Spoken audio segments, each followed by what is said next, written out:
कवताच दिन नाम नुरे तमाचे क्षितिजा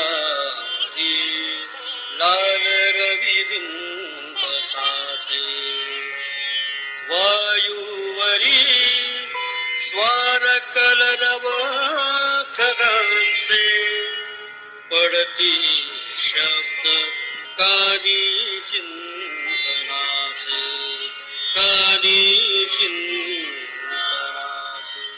आनंद. आपले जीवन आनंदी असावं असं प्रत्येकालाच वाटतं. सदैव आनंदी राहण्याचा आपण प्रयत्नही करत असतो. आनंद म्हणजे समाधान, एक प्रकारची प्रसन्नता जी केवळ शब्दांमध्ये व्यक्त करता येत नाही, तर केवळ अनुभूतीने उमगणारी अशी मनाची एक भावना. आपणास आनंद झाला आहे हे आपल्या शारीरिक हालचालीवरून, हावभावावरून लक्षात येते. क्वचित प्रसंगी अति आनंदाने डोळ्यातून अश्रूही गळतात आणि त्यांना आपण आनंदाश्रू असं म्हणतो.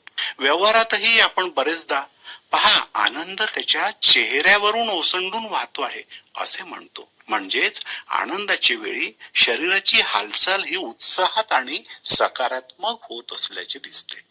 आनंदाच्या उकळीमुळे एखाद्या वेळी बोलताना जीभ घसरण्याचीही शक्यता असते. कुठल्याही प्रकारचं इप्सित साध्य झालं की त्या प्रकारचा आनंद होतो.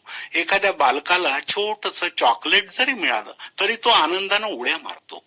निसर्गातही आपल्या सहस्त्र हातांनी टाळ्या वाजवणारी झाडांची पानं, सुगंध उधळणारा वारा, गाणारी कोकिळा, नाचणारा मोर, भुंग्यांचं गुंजारव हे सर्व आनंदाचेच प्रकटीकरण होय.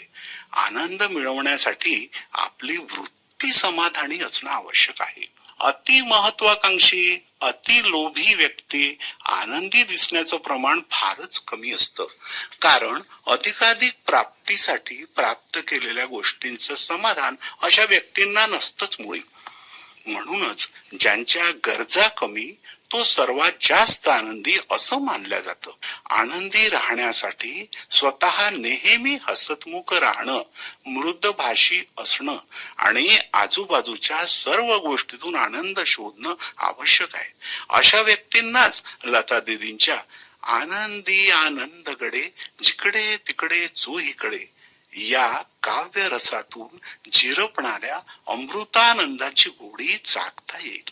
वास्तविक संसारात कुणीही संपूर्ण सुखी किंवा आनंदी मिळणं कठीण आहे. परंतु यामुळेच तर आनंद दुःख यांच्या समतोलाने आपले पाय जमिनीवर राहतात. आनंदाची अतिशयोक्ती टाळल्यास आणि सदैव प्रसन्न चित्त राहण्याचा आणि इतरांनाही आनंदी ठेवण्याचा प्रयत्न आपणास प्रसन्न व्यक्तिमत्व प्रदान करतो. अशी माणसं कोणत्या गोष्टीचा किती उपभोग घ्यावा याचं काटेकोरपणे पालन करताना दिसतात. आनंद आणि समाधान यांना समानार्थी मानल्यास या गोष्टी केवळ पैशांवर, श्रीमंतीवर किंवा मान सन्मानावर अवलंबून नसतात. म्हणूनच तर राष्ट्रसंत तुकडोजी महाराजांना महालातला आनंद त्यांच्या झोपडीत मिळतो. राजास जी महाली सौख्ये कधी मिळाली, ती सर्व प्राप्त झाली या झोपडीत माझ्या. म्हणूनच त्यांना सर्व त्यांचा जो आनंद आहे त्यांच्या झोपडीत मिळतो आहे. छोट्या छोट्या प्रसंगातून केवळ आनंद शोधण्याचा सकारात्मक दृष्टिकोनावरही आनंद अवलंबून असतो.